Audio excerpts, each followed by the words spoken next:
다니엘 1장입니다.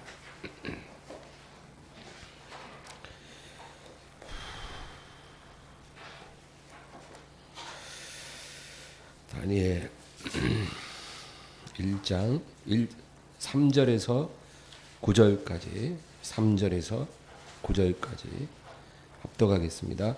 왕이 환관장 아스부나스에게 말하여 이스라엘 자손 중에서 왕족과 귀족 몇 사람 곧 흠이 없고 용모가 아름다우며 모든 지혜를 통찰하며 지식에 통달하며 학문에 익숙하여 왕궁에 설만한 소년을 데려오게 하였고 그들에게 갈대아 사람의 학문과 언어를 가르치게 하였고 또 왕이 지정하여 그들에게 왕의 음식과 그가 마시는 포도주에서 날마다 쓸 것을 주어 3년을 기르게 하였으니 그 후에 그들은 왕 앞에 서게 될 것이더라. 그들 가운데는 유다 자손 곧 다니엘과 하나냐와 미사엘과 아사랴가 있었으니 환관장이 그들의 이름을 고쳐 다니엘은 벨드사살이라 하고 하나냐는 사드락이라 하고 미사엘은 메삭이라 하고 아사랴는 아벳누고라 하였더라. 다니엘은 뜻을 정하여 왕의 음식과 그가 마시는 포도주로 자기를 더럽히지 아니하리라 하고 자기를 더럽히지 아니하도록 환관장에게 구하니 하나님이 다니엘로 하여금 환관장에게 은혜와 긍휼을 얻게 하신지라. 아멘. 오늘은 직업관에 관해서 여러분과 은혜를 나누려고 합니다. 하나님의 관점에서 직업은 그 의미가 나누어지지 않습니다. 어떤 직업이나 다 같다는 거죠. 어떤 성스러운 직업이 따로 있고 세속적인 직업이 따로 있지 않다, 그것입니다. 어떤 사람이 교회에서 일을 한다고 해서 그가 거룩한 일을 하는 건 아니에요. 또 어떤 사람이 시장에서 장사한다고 해서 그가 속된 일을 하는 것도 아닌 것입니다. 여러분, 예수님의 직업이 뭐예요? 예수님 공생애 전에 하시던 일이 목수일이었어요. 카펜터. 그래서 뭐 테이블 만들고 의자 만들고 뭐 그런 선반 만들고 예수님 그런 일을 하셨습니다. 바울은 뭘 했죠?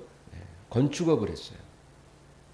베드로는 요한과 베드로는 어부였고, 그죠? 또 마태는 세관원이었어요. 엘리사 같은 사람은 이제 농사꾼이었고, 그렇죠? 다윗은 양을 치는 사람이었습니다. 요셉이나 다니엘, 느헤미야 이런 사람들은 정부의 공직자였습니다. 우리가 알고 있는 믿음의 사람들이요, 세속적인 소위 그런 직업을 갖고 살았다는 것이죠. 제가 방금 열과 이 사람들이 그런 세속적 직업을 가졌다고 해서 어떤 제사장이나 선지자들과 열등한 그런 사람들이 결코 아닌 거죠. 아주 전문적인 제사장이나 선지자들도 있어요.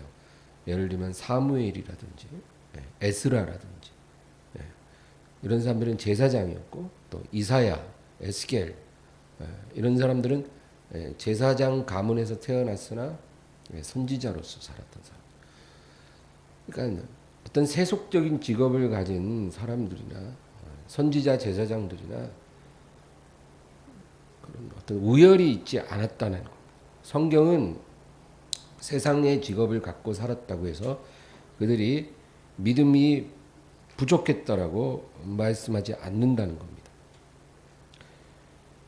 내가 가진 직업이 나와 하나님과의 관계를 규정할 수 없다라는 거예요. 목사라고 해서 하나님과 더 가깝고 자영업자라고 해서 하나님과 좀 거리가 있는 게 아니라는 거예요. 직업이 우리를 말해주지 않아요. 목사라고 해서 하나님과 가깝지 않습니다. 구원 못 받는 목사도 많을 거예요. 하나님의 기준은 우리의 생각과는 많이 다릅니다. 그래서 우리가 성경을 배우는 이유가 나의 어떤 선입견을 떨치고 하나님의 생각을 우리가 알아야 한다는 거죠.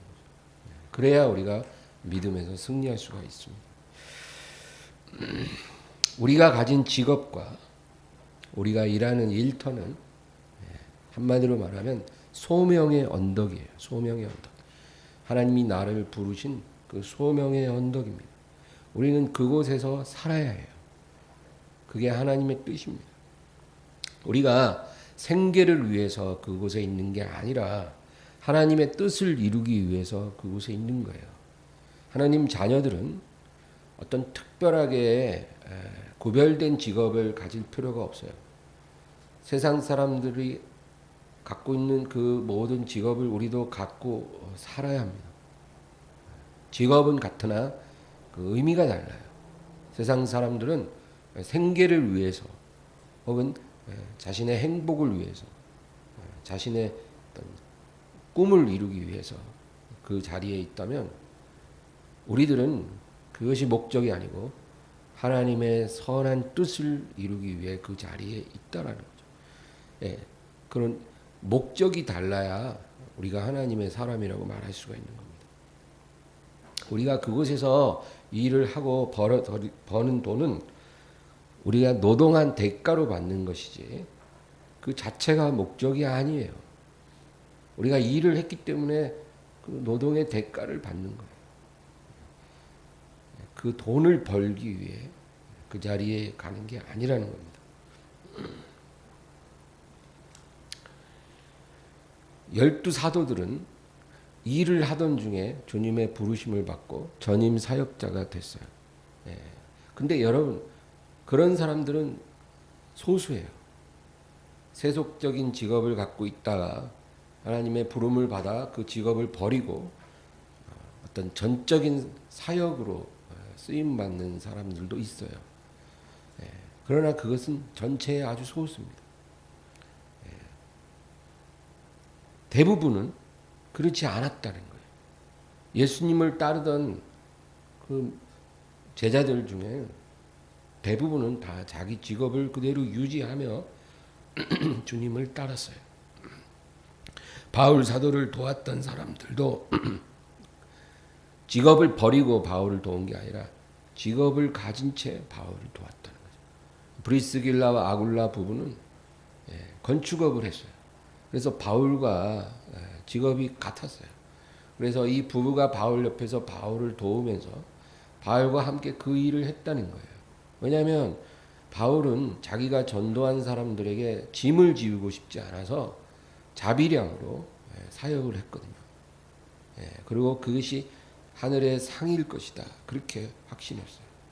내가 충분히 너희로부터 도움을 받을 수 있지만 내가 그렇게 하지 않는 것은 내 열매가 헛되지 않게 하려 함이고 또 하나님의 상급을 바란다. 그래서 건축업 일을 계속하면서 바울과 브리스길라 아굴라는 복음을 전했어요. 초대교회의 모든 성도들, 안디옥 교회, 에베소 교회, 빌립보 교회, 데살로니가 교회, 고린도 교회 이런 교회 성도들은 다 자기 직업을 가진 채로 교회 안에서 하나님을 섬긴 사람들입니다. 그러므로 우리는 항상 내가 일하는 이곳에서 하나님께서 나에게 원하시는 일이 무엇일까? 그 질문을 해야 돼요. 하나님께서 나에게 무엇을 원하시는가? 그게 우리가 일하는 곳에서 하나님께 물어야 될 질문이에요. 하나님이 우리를 어떤 장소에 놔두셨으면 하나님이 옮기실 때까지는 쉽게 옮기려고 하지 말아야 돼요. 월급을 더 준다고 해서 쉽게 옮긴다든지 같이 일하는 사람들이 마음에 안 든다고 혹은 업무 환경이 너무 힘들다고 쉽게 옮기지 말아야 합니다. 너무 힘들 때가 있어요. 일터에서 너무 힘들 때. 그때 우리는 내가 여기서 떠나는 게 옳은지 또는 그 자리에서 승리하는 게 옳은지를 하나님께 물어야 해요. 만약에 직장에서 그만두라고 하면 거기를 나오는 게 하나님의 뜻인 것입니다. 간단한 거죠. 그러나 내가 사표를 낼 때는 하나님께 신중하게 물어야 돼요. 내가 하나님 너무 힘든데요. 떠나는 게 옳습니까? 아니면 내가 이곳에서 승리해야 하는 겁니까? 여러분, 우리가 그런 어려움 중에서 승리하는 방법은 십자가에 죽는 것밖에 없어요. 다른 방법은 없어요. 어떻게 승리할 수 있습니까? 내가 십자가에 못 박혀 죽어야 이기는 거예요.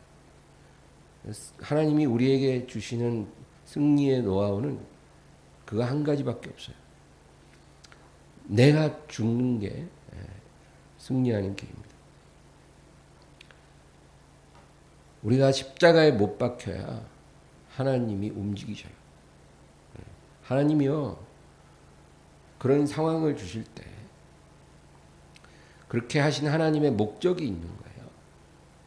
뭐겠어요? 내가 변하는 게 목적인 거예요. 하나님 관점에서는 그래요. 아무리 내 주변에 악마우리 같은 사람들이 막 나를 둘러싸 있어도 하나님이 원하시는 거는 그 사람들이 뭐 회개하고 변화되는 게 아니고 내가 죽는 거예요. 내가 죽으면 하나님이 움직이셔서 모든 상황을 변화시켜 주십니다. 그래서 그것이 더 이상 지옥이 아니라 푸른 초장으로 변화되는 역사가 일어나는 겁니다. 우리가 십자가에 죽지 않고 어떤 인간적인 수단이나 그런 방법을 쓴다면 여러분 결국 아무 유익이 없이 그렇게 헛수고만 하게 될 겁니다. 가장 귀한 직업을 하나 제가 소개해 드릴게요. 오늘 이 말씀을 준비하는데 하나님께서 이 말씀을 저에게 하라고 하더라고요. 사람들이 알지 못하는 가장 귀한 직업이 있다는 거예요. 그게 뭐냐면 주부입니다. 주부.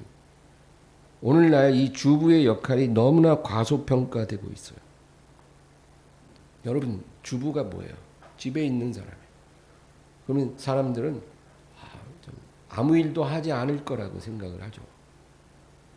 그러나 여러분, 그것도 굉장한 직업입니다. 주부가 해야 될 가장 중요한 일이 엄마 역할이에요. 자녀들을 낳아 하나님의 뜻대로 기르는 것. 여러분, 그것만큼 중요한 일이 없어요. 자녀를 낳았잖아요. 그러면 그 아이들이 성인이 될 때까지 하나님의 사람이 되도록 해야 돼요. 그게 그 영혼을 이 땅에 보내시고 그 부모에게 맡겨주신 하나님의 계획이에요. 그 하나님의 뜻을 깨닫고 그 일에 전심전력하는 그런 엄마가 얼마나 있겠습니까? 사실 이 일이 남편이 나가서 일하는 것보다 더 중요해요. 그게 하나님의 관점이에요. 밖에서 돈 벌어오는 남편보다 집에 있으면서 엄마 역할하고 자녀들이 하나님 사람 되게 하는 것. 그게 더 힘든 일이고 더 중요한 일이라는 거예요. 먹이고 입히고 교육시키는 게 다가 아니고 하나님 사람 되게 하는 게 그게 제일 중요한 일이에요. 먹이고 입히고 학교 보내는 것도 힘든 일이지만 그거 했다고 부모 역할 다 한 게 절대 아니에요. 그거 제대로 하겠다고 학원비 되겠다고 엄마들이 밖에 나가 일하잖아요. 남편 버는 거 갖고 안 된다고. 애들 학원비도 벌어야 된다고. 그리고 애들은 방치해둬요. 그래서 가장 중요한 일을 다 놓쳐버려요. 이런 어리석은 상황이 오늘날 너무나 많이 일어나고 있어요. 그래서 엄마들은 자녀들을 낳았으면 그 아이들이 성인이 될 때까지, 물론 아버지도 마찬가지겠지만 엄마들은 특히 더 그래요. 엄청나게 자녀들을 위해 기도해야 돼요. 아침 저녁으로 자녀들을 위해서 간절히 눈물로 기도하는 게 엄마가 해야 될 일이에요. 그리고 두 번째는 하나님 방식으로 키워야 돼요. 세상 방식이 아니에요. 하나님 방식으로 자녀를 길러야 돼요. 그러면 어떻게 해요? 성경을 공부해야죠. 성경을 알아야 돼요. 그래서 하나님이 어떤 방식으로 양육하기를 원하시는가. 중요한 거는 공부 못한다고, 공부 안 한다고 야단치면 안 된다는 거예요. 많은 부모들이 뚜껑 열릴 때가 자녀가 공부 안 할 때, 성적 안 나올 때. 근데 사실은 그럴 때는 야단치면 안 되는 거예요. 언제 야단치냐? 자녀들이 하나님 뜻대로 행하지 않을 때 야단쳐요. 거짓말 한다든지, 도둑질 한다든지, 뭐 약한 친구를 괴롭혔다든지, 예? 밖에서 정말 부끄러운 일을 행하고 다닐 때. 그럴 때 부모가 야단을 치고 화를 내야지. 공부 안 한다고 야단치면 안 된다는 거예요. 공부를 안 하는 거는 공부가 하기 싫어서 안 하는 거예요. 예. 그럼 공부가 좋아질 때까지 하나님께 지혜를 구하고 기도하고 기다려줘야 돼요. 그냥 성적 좀 안 나온다고 그냥 안달해가지고 내가 너 학원 보내려고 밖에서 이렇게 뼈 빠지게 고생하는데 너가 이 짓거리 하고 있냐? 그냥 소리 지르고 이러면은 안 된다 그 얘기. 자식도 안 기른 제가 이렇게 잘하는지 모르겠어요. 부모가 바르게 서야 됩니다. 세 번째는 부모가 바르게 서야 돼요.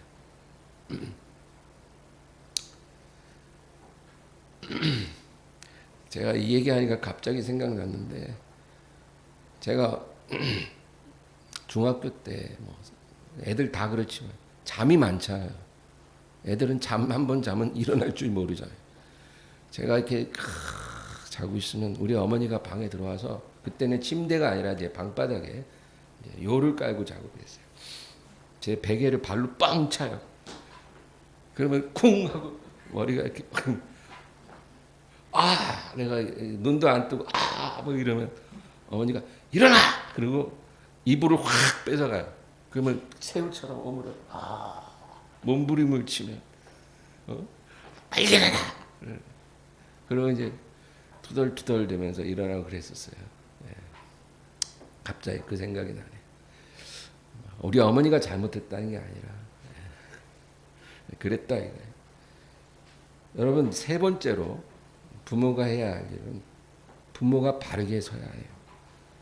이게 제일 중요해요. 기도하는 것도 중요하고 하나님 방식으로 키우는 것도 중요한데 부모가 하나님 앞에 바르게 서야 다 의미가 있는 거예요. 부모가 하나님 앞에 바르지 않으면 백약이 무효예요. 자식은 절대 부모가 야단친다고 훈계한다고 변화되지 않습니다. 많은 부모들이 자식 앞에서만 잘하면 될 거라고 생각을 해요. 왜냐하면 보고 배울 테니까. 애들 볼 때만 잘해요.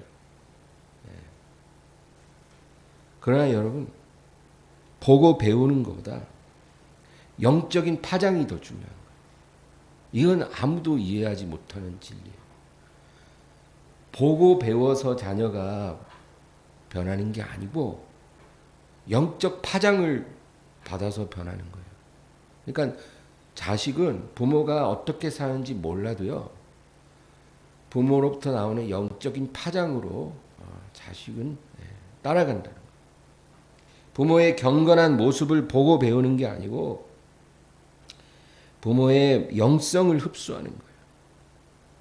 그래서 같은 배에서 난 자식이라도 임신했을 때 엄마의 그 영적 상태가 그 자녀들의 인성에 결정적으로 영향을 줘요.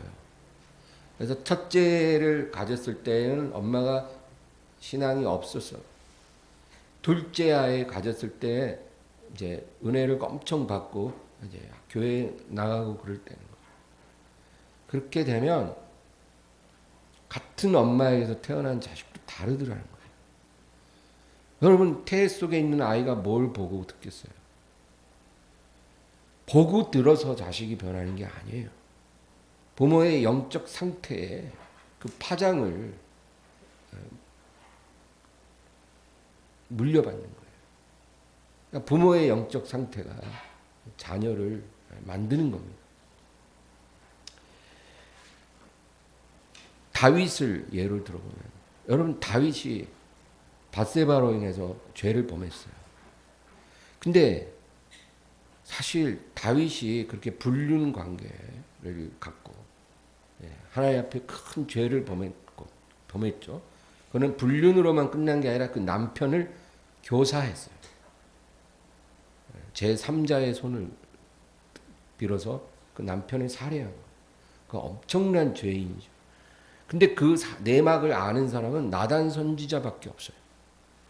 다른 사람들은 그 내막을 몰라요. 그래서 다윗이 밧세바를 아내로 맞이했을 때 다윗이 다른 부인들을 통해서 낳은 자식들은 아직 어리잖아요. 그 어린 자식들은 자기 아버지가 새로운 부인을 맞이한 걸로만 알고 있는 거예요. 그리고 그 새로 들어온 그 부인은 남편과 사별한 그런 젊은 엄마다, 젊은 여자라는 그런 거 외에는 모르는 거예요. 불륜의 관계를 통해서 맺어졌다라는 것을 자녀들은 모른단 말이에요. 근데 여러분 그 일이 일어나고 나서 어떻게 됐어요?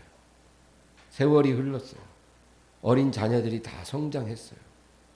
근데 다윗의 아들들이 하나같이 그 문제로 넘어졌어요. 여러분 이게 어떻게 관련이 없겠어요? 아버지가 저지른 죄를 몰라요. 그런데도 그 맏아들 암논은 이복 누이를 강간하고, 그렇죠? 그리고 그 일로 살해당했어요. 그리고 압살롬은 자기 아버지의 첩들을 취했어요. 그게 뭐냐면 돌아올 수 없는 다리를 걷는 거예요. 용서받을 수 있는 기회가 사라진 거예요. 아들이 아버지를 배반해도 아들이기 때문에 용서받을 수 있는데 아버지의 첩들을 대낮에 백성들 앞에서 그렇게 욕보였다는 것은 이미 아버지와 화해할 수 있는 기회가 사라진 거죠. 그래서 죽은 거예요. 그리고 아도니아라는 아들이 있어요. 아도니아라는 아들은 아버지가 돌아가신 후에 아버지가 마지막으로 얻었던 아비삭이라는 젊은 여자를 자기 아내로 달라고 솔로몬에게 부탁했다가 그 일로 죽임을 당해요. 야, 어떻게 세상에 여자가 없다고 아버지의 첩을 아내로 얻으려고 그래요. 그래서 죽었어요. 그러니까 암논, 압살롬, 아도니아가 다 그 문제로 죽는 거예요. 성적인 문제로. 그런데 솔로몬은 어땠어요? 솔로몬도 처첩이 1000명이에요. 그래서 그 여자들이 가지고 난 우상으로 인해서 솔로몬도 무너졌어요. 그러니까 여러분 다윗 집안에 일어나는 모든 문제가 아버지가 저지른 그 죄로 인해서 그 자식들이 다 망가졌다는 거예요.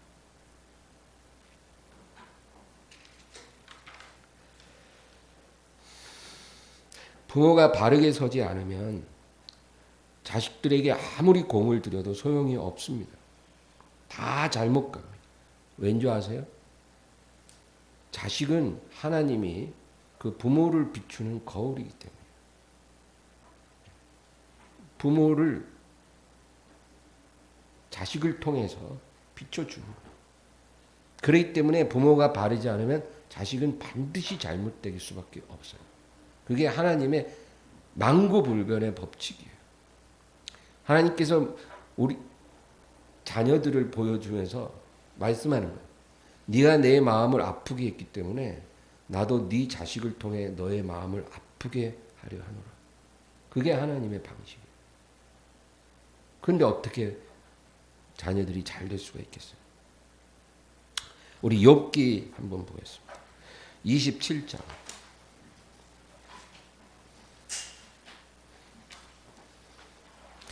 욥기 27장 13절에서 15절. 13절에서 15절 다 같이 읽습니다. 악인이 하나님께 얻을 분깃 포악자가 전능자에게서 받을 산업은 이것이라. 그의 자손은 번성하여도 칼을 위하며 그의 후손은 음식물로 배부르지 못할 것이며 그 남은 자들은 죽음의 병이 들 때에 묻히리니 그들의 과부들이 울지 못할 것이며. 이게 뭐냐면요, 악인의 자손에게 미치는 죄얼에 관한 거예요. 죄얼. 그러니까 부모의 죄로 인해서 그 죄얼이 자녀에게 미친다는 얘기죠. 그래서 악인이 하나님께 얻을 분깃, 포악자가 전능자에게서 받을 산업이 이것이라는 거예요. 악인에 대한 하나님의 보응에 대해서 얘기하는데 14절에 보면 그의 자손은, 그의 자녀는 번성하여도 칼을 위함이라는 거예요. 그러니까 자녀가 번성할지라도 살육의 날을 위해 예비될 뿐이라는 거예요. 자녀들이 많아요. 악인의 자녀가 많고 다 잘 돼요. 그러나 살육의 날을 위해 살찌우는 것에 불과하다. 이게 하나님의 말씀이에요. 그리고 그의 후손은 음식물로 배부르지 못할 것이라. 그러니까 먹어도 배부르지 않을 거라는 거예요. 풍족한데도 만족이 없고 행복을 누리지 못하는 거예요. 이게 악인의 자녀들에게 임하는 분깃이에요. 그 다음에 15절에 보면 그 남은 자들은 죽음의 병이 들 때에 묻히리니 그들의 과부들이 울지 못할 것이며. 갑작스러운 병이 들어서 죽게 될 거라는 거예요. 자녀들이. 그래서 너무 갑작스럽게 죽어서 그 미망인들이 울지도 못할 거라는 거예요. 이런 일들이 일어난다는 거예요. 누구에게? 악인들에게. 악인의 자녀들에게 임하리라. 이게 하나님의 말씀이에요. 여러분, 하나님은 거짓말 못한다 그랬잖아요. 하나님이 이렇게 말씀했으면 그렇게 되는 거예요. 롱펠로라는 시인의 유명한 그 구절 있잖아요. 예? 하나님의 맷돌은 천천히 돌아가지만 아주 곱게 갈아버린다는 거예요. 누구를? 악인과 죄인들을. 그게 하나님이 일하시는 방식이에요. 우리는 그 큰 그림이 안 보여요. 우리 눈에는 악인들은 늘 행복하고 잘 되는 것 같고, 정직한 사람들이 늘 억울한 일 당하는 것 같은데, 하나님의 큰 그림은 그렇지 않다. 하나님의 거대한 맷돌이 서서히 돌아가면서 악인들을 갈아버린다. 그리고 하나님을 경외하는 자가 잘 될 것이라. 그렇게 말씀합니다. 잠언 13장 22절에 이런 구절이 있어요. 죄인의 재물은 의인을 위하여 쌓이느니라. 죄인의 재물은 의인을 위하여 쌓인다. 그 말은 뭐예요? 그 죄인이 쌓은 재물이 자녀들에게 돌아가지 않는다, 그 얘기예요. 그 자녀들이 그것을 누리지 못하고 의인들이 누리게 되리라. 이게 하나님의 뜻입니다.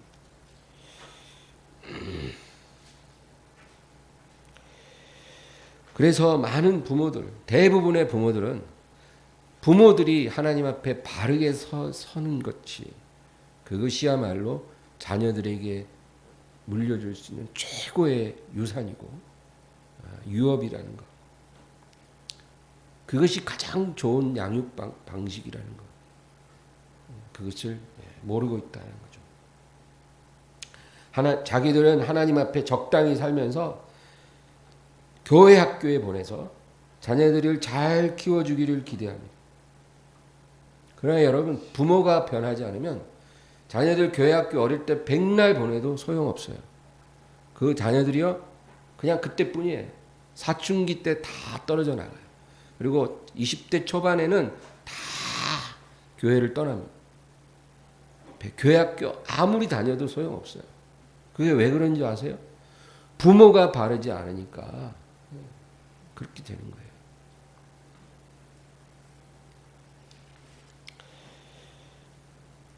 제가 주부가 가정에서 부름을 받은 사람이라고 말한다면, 일터에 나가는 사람들은 그 일터가 소명의 언덕입니다. 그러면 일터에 일하러 나간 사람은 어떻게 살아야 할까요? 두 가지만 기억하기 원합니다. 첫째는 1차적으로 인정받는 사람이 돼야 돼요. 어떤 일터에 우리가 나가서 일을 하든지 하나님 자녀는 그곳에서 인정받아야 돼요. 아무리 열악한 직장, 까다로운 보스가 있어도 인정받는 사람이 되어야 됩니다. 그게 우리에게 주어진 하나님의 첫 번째 뜻이에요. 여러분, 다니엘은 우리가 모델로 삼을 필요가 있어요. 다니엘은 왕이 여러 번 바뀌었는데도 계속 중용됐어요. 심지어는 나라가 바뀌어도 계속 중용돼요. 제국이 바뀌어요. 바벨론이 망하고 바사가 들어왔죠. 페르시아가 들어왔어요.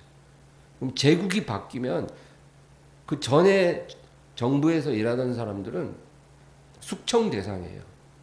안 죽으면 다행이라는 거예요. 그런데 성경을 보면 바벨론 느부갓네살 때 쓰임 받았던 고위 관료였던 다니엘이 바사의 다리오 왕이 통치할 때 총리까지 돼요. 어떻게 그럴 수가 있을까요? 권력이 바뀌었는데 더 중용되더라고요. 이 다니엘을 보면 세 가지 특징이 있어요. 첫째는 사람에게 줄을 서지 않았다는 거예요. 이게 다니엘이 롱런할 수 있었던 길이에요. 사람에게 줄 섰으면 절대 이렇게 안 되죠. 그러나 다니엘은 사람에게 줄 서지 않고 하나님 편에 섰어요. 그래서 자기를 임명한 임명권자에게 누가 됐든 신실했어요. 하나님 자녀는 그래야 해요. 임명권자에게 신실하게 해야 한다. 그리고 사리사욕에 관심이 없었어요. 그가 청렴하고 경건한 사람인 것을 모두가 다 알고 있다는 거예요. 믿을 만한 사람이라는 거죠. 그리고 탁월할 정도로 그는 유능했어요. 이것도 중요한 거예요. 그래서 어느 왕이 즉위하든지 그 페르시아의 광대한 영토를 감당할 수 있는 그런 신하가 필요한데 다니엘만한 사람을 찾을 수가 없으니까 다니엘을 중용할 수밖에 없는 거예요. 다니엘은 탁월하게 유능했을 뿐만 아니라 그는 정직하고 올바른 사람이에요. 그러니까 권력을 이양해도 왕이 뒤에서 비수를 꽂히게 될 염려를 할 필요가 없는 거예요. 오늘날 하나님의 백성들은 자기의 일터에서 그렇게 유능하지도 못할 뿐더러 신뢰성도 얻지 못한다는 것. 이게 슬픈 현실이에요. 하나님 자녀들이 어느 직장이나 어느 일터에서든지 유능함으로 인정받고 믿고 맡길 수 있는 사람이 돼야 되거든요. 저 사람은 믿을 수 있어. 보스는 믿음이 없는데 보스가 인정해 주는 거야. 저 친구는 믿을맨이야. 그렇게 인정을 받아야 되는데 오늘날 하나님 자녀들이 직장에서 그렇게 인정을 받을까요? 오늘 본문은요. 다니엘과 이 세 친구가 바벨론 왕궁에 들어갔습니다. 엘리트 코스에 선발되었어요. 그래서 3년 동안 왕 앞에 서기 전에 특별한 과정을 거치는 가운데 일어난 일들입니다. 다니엘 1장에 나오는 에피소드예요. 근데 여기에서 우리가 알아야 될 것은 하나님의 사람으로서 우리가 받아들일 수 있는 게 있고 받아들일 수 없는 게 있는데 다니엘과 이 친구들에게는 이 두 가지의 분명한 기준이 있었다는 거예요. 이런 걸 우리가 배워야 해요. 오늘 다니엘 1장 다시 가서 7절 말씀만 읽어보겠습니다. 환관장이 그들의 이름을 고쳐 다니엘은 벨드사살이라 하고 하나냐는 사드락이라 하고 미사엘은 메삭이라 하고 아사랴는 아벳느고라 하였더라. 여기 보면 이 환관장이 이 네 청년들의 이름을 개명했어요. 유대식 이름을 버리고 바벨론식 이름을 주었어요. 근데 여러분 바벨론식 이름은요. 그 의미에 바벨론의 신과 관련되어 있어요. 그래서 이 이름이 결코 이들에게 유쾌하지 않았어요. 이런 이름은 아주 수치스러운 일이에요. 그러나 이 네 청년은 그것에 개의치 않았다는 거예요. 세상 사람들이 자기들을 어떻게 부르든지, 다시 말해 어떻게 나를 평가하고 나에 대해서 말을 하든지 그거는 중요한 게 아니라는 거예요. 그래서 그들은 자기들에게 주어진 호칭에 대해서 거부하지 않았어요. 우리도 이런 모습이 필요합니다. 우리 직장이나 세상에서 만나는 사람들은 우리를 몰라요. 한 달, 두 달 봐가지고 어떻게 알겠어요? 나를 모르니까 나에 대한 잘못된 선입견도 있을 수 있고, 오해도 있을 수 있고, 그렇죠? 그래서 나에 대해서 안 좋은 얘기를 할 수 있어요. 우리는 그런 것에 개의치 말아야 해요. 왜냐하면 그런 것들은 시간이 해결해 주는 거죠. 나의 진면목을 저들이 알게 되면 그런 것들은 다 사라지는 거예요. 그래서 지금 내가 저 사람들에게 부당한 평가를 받고 있고 부당한 대우를 받았다고 해서 너무 원통해할 필요가 없어요. 시간이 지나면 이 상황은 바뀌게 돼요. 다니엘과 친구들도 자기들에 대한 호칭에 대해서 억울해하거나 불평하지 않았다는 거죠. 여러분, 요셉을 보세요. 요셉은 보디발의 가정에 이제 종으로 팔렸어요. 요셉이 처음에 어떤 대우를 받았을 것 같으세요? 20살도 안 된 어린 아이예요. 이 소년 요셉이 먼 나라에 말도 안 통하는 곳에 노예로 팔렸어요. 이 요셉이 처음부터 인간적인 대우를 받았겠냐고요. 정말 말도 안 되는 일들이 일어났을 거예요. 그러나 얼마 지나지 않아서 그 보디발이 집주인이 요셉을 가정총무로 삼았어요. 그리고 모든 걸 다 맡겨버렸어요. 아예 그냥 창고 열쇠까지 맡기고 집문서까지 맡기고 뭐 자기 인장 반지까지 빼어줘서 네가 알아서 다 결정해. 아주 중요한 일 아니면 나한테 말하지 마. 어떻게 그런 일이 일어나겠냐고요. 시간이 조금 흐르고 나니까 이 요셉이 어떤 사람인 게 주인에게 보여진 거예요. 그래서 가정총무가 된 거예요. 하나님 사람은요, 시간이 자기 편이라는 걸 알아야 돼요. 우리가 하나님 앞에 바른 사람이 되면 시간도 우리 편이고 운명도 우리 편이고 세상도 우리 편이고 하나님이 우리 편이에요. 이게 요셉에게 일어난 일이에요. 그가 억울한 누명을 쓰고 감옥에 갔을 때 감옥에 갇힌 첫날부터 간수가 감옥 열쇠 꾸러미를 요셉에게 맡겼겠냐고요. 아니겠죠.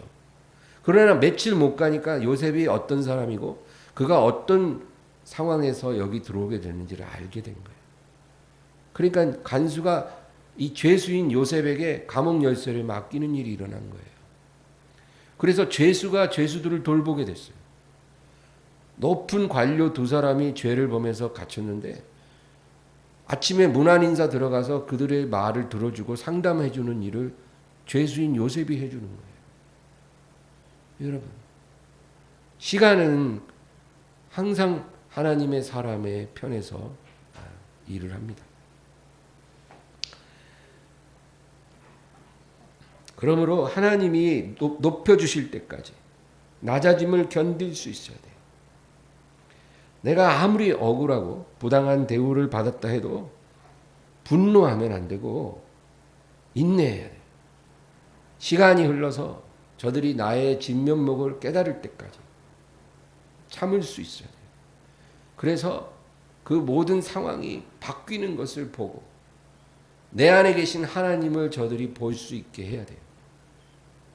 그래서 우리에게 다가와서 나는 하나님을 안 믿지만 네가 섬기는 하나님은 참 뭐랄까 너무 대단하신 것 같아. 그들이 이렇게 말을 할 수 있어야 되는 거예요. 우리가 그렇게 할 때 우리는 그 직장을 소명의 언덕으로 만들어버린 거예요. 교회에 나와서 섬기는 것도 의미가 있겠지만 주부는 가정에서, 우리 일하는 사람들은 일터에서 그런 삶을 살아야 해요. 하나님이 그곳에서 우리를 부르신 거예요. 8절 읽겠습니다.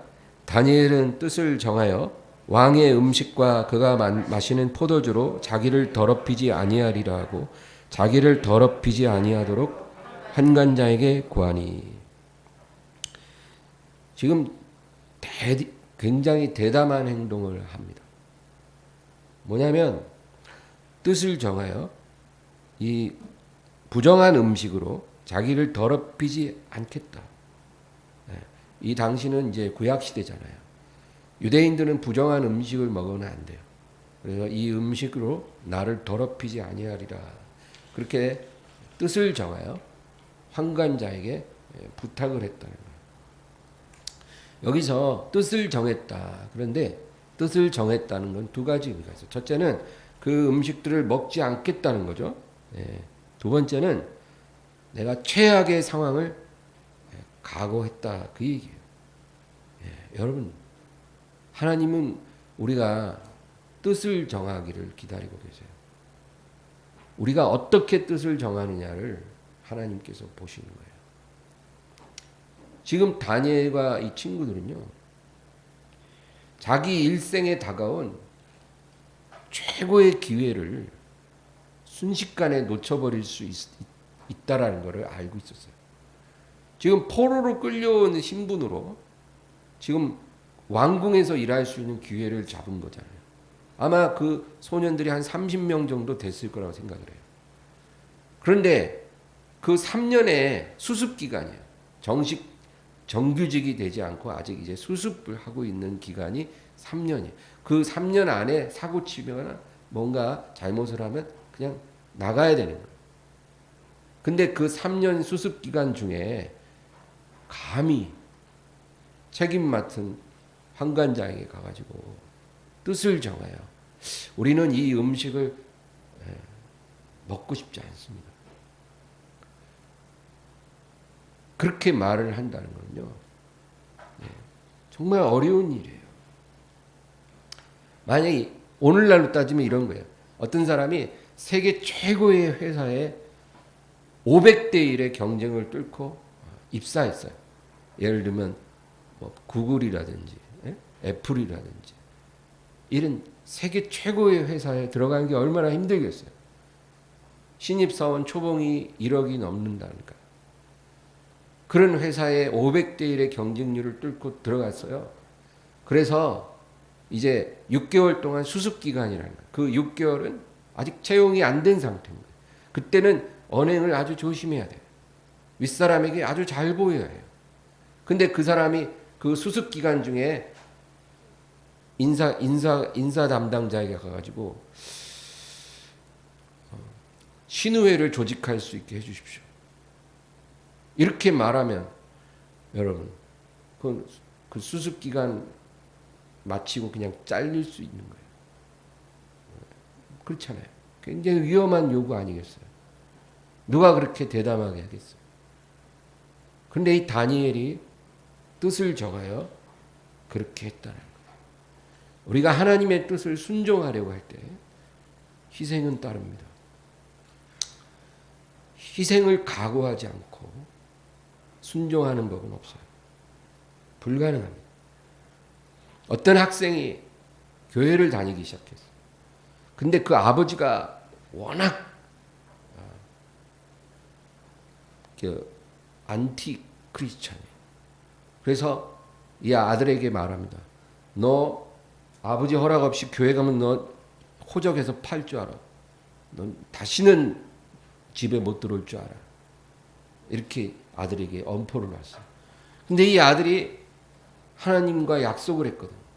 내가 일요일 날에는 교회에 가겠습니다. 그래서 하나님과 약속을 지키기 위해서 그냥 교회로 온 거예요. 이 아이가 주일날 교회에 와서 예배를 드리는 거는요, 다른 사람들의 예배랑 다른 거예요. 왜?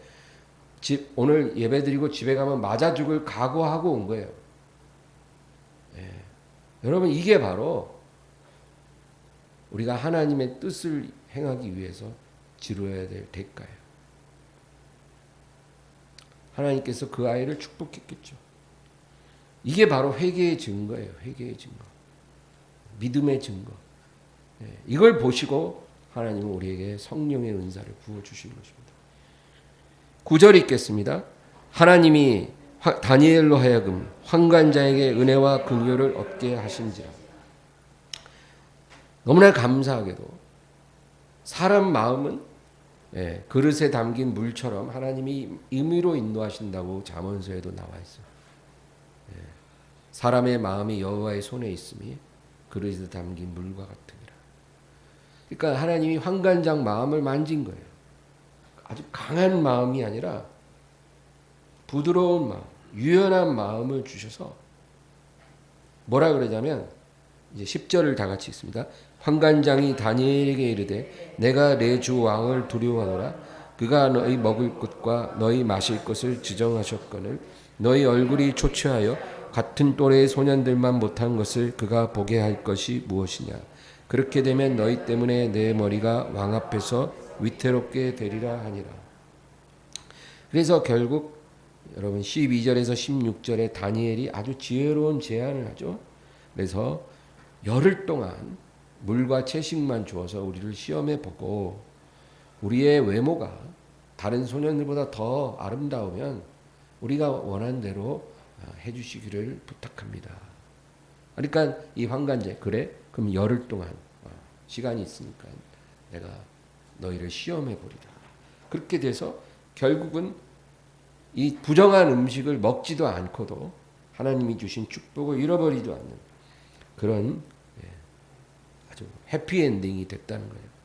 근데 여러분 이 1장에 나온 이 에피소드는요 3장과 6장에 나오는 엄청난 시험을 이기게 하는 하나의 근거가 됐다는 게 성경의 관점이에요.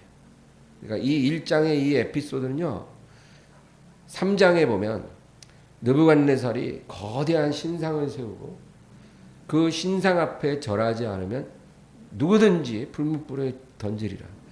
이런 일이 일어났다는 거예요. 이게 하나의 국가 종교예요. 국가 종교에 경배를 드리지 않으면 죽이리라. 이런 시험이 왔을 때 이 사드락과 메삭과 아벳느고가 그 신상 앞에 엎드려 경배하지 않았다는 거죠. 어떻게 이러한 담대함이 있을 수 있었냐? 바로 이 1장에 이러한 일들이 그 근거가 되는 거예요. 우리가 평상시에 뜻을 정하고 나를 더럽히지 않는 삶을 살면 감당할 수 없는 큰 시험이 와도 우리는 그것을 이길 수 있을 것입니다. 우리가 그런 생각하잖아요. 나라면 저런 상황에서 풀무불에 들어갈 수 있을까? 죽을 줄 알면서 금신상 앞에 절을 하지 않을 수 있을까? 나는 자신 없어. 우리가 이렇게 생각하는 게 맞아요. 그러나 우리의 일상생활 속에서 우리가 하나님의 뜻을 이루기 위해 마음을 정하여 뜻을 정하여 우리를 더럽히지 않으면 우리는 그런 시험이 와도 하나님이 그렇게 할 수 있도록 도와주실 거다. 그렇게 믿습니다. 6장에는 다니엘의 시험이 오죠. 30일 동안 누구에게도 기도해서는 안 된다는 거예요. 그런데 다니엘이 그걸 알고도 아무 거리낌 없이 주저함도 없이 자기 집에 가서 서쪽 창문 활짝 열었어요. 서쪽의 예루살렘을 향해 창문 열고 하루 3번 하던 대로 기도했다. 30일 동안만 기도 안 하면 돼요. 근데 다니엘은 그 개의치 않았어요. 매일 3번 기도했기 때문에 하는 거예요. 그가 창문을 열고 기도할 때 그는 이미 자기의 목숨을 내려놓는 거예요.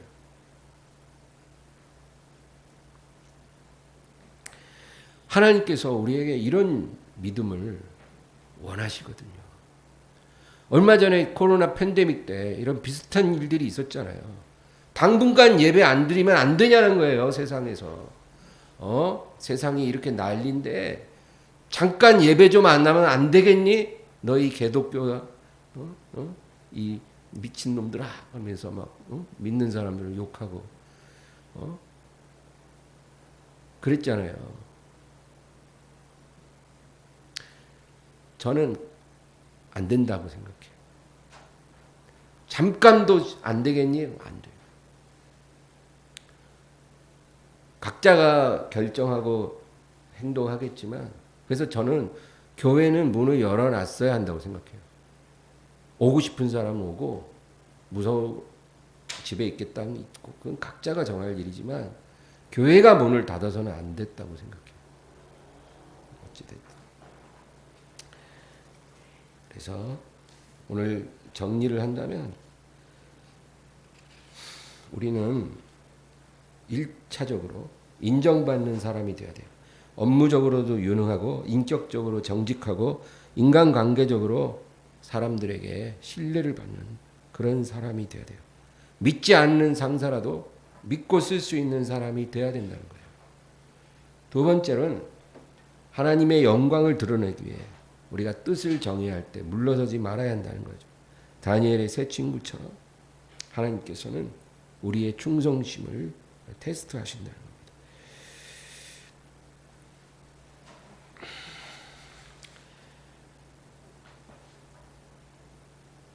한 가지만 딱 얘기하고 마칠게요. 열왕기상 18장에는요. 아합 왕의 밑에서 일하던 오바댜라는 사람이 나와요. 이 오바댜라는 사람요. 특이한 사람이에요. 이 악한 왕 밑에서 충성을 했어요. 우리 같으면 아합 왕 밑에서 일하는 것보다는 차라리 사표를 쓰고 말겠다. 근데 이 오바댜는 그러지 않았어요. 그 악한 보스 밑에서 자기가 맡은 일을 열심히 했어요. 그런데 그가 그 이세벨이 여호와의 선지자들을 다 죽일 때 이 오바댜가 하나님의 종 100명을 동굴에 숨겨두고 물과 음식으로 먹이고 살아나게 했어요. 이 오바댜는요. 그가 아합 왕 밑에서 그 자리를 지켰기 때문에 이런 위험한 때에 하나님께 쓰임 받을 수가 있었다는 거죠. 우리에게도 이런 마음이 필요하다 그겁니다. 하나님이 나를 부르신 그 자리에서 여러분까지 지키고 승리해야 해요. 그리고 하나님께서 내게 이루고자 하시는 그것을 깨달을 때 우리는 목숨까지 내려놓을 수 있는 그런 담대함을 하나님이 주시기를 기도해야 할 겁니다. 이 오바댜라는 사람은 자기가 하는 일이 만약에 들통나면 아마 이세벨에게 잡혀서 온몸이 갈기갈기 찢겨지는 그런 처형을 당하고 그리고 가족까지 다 죽임을 당했을 거예요. 그거를 각오하고 그렇게 했던 거죠.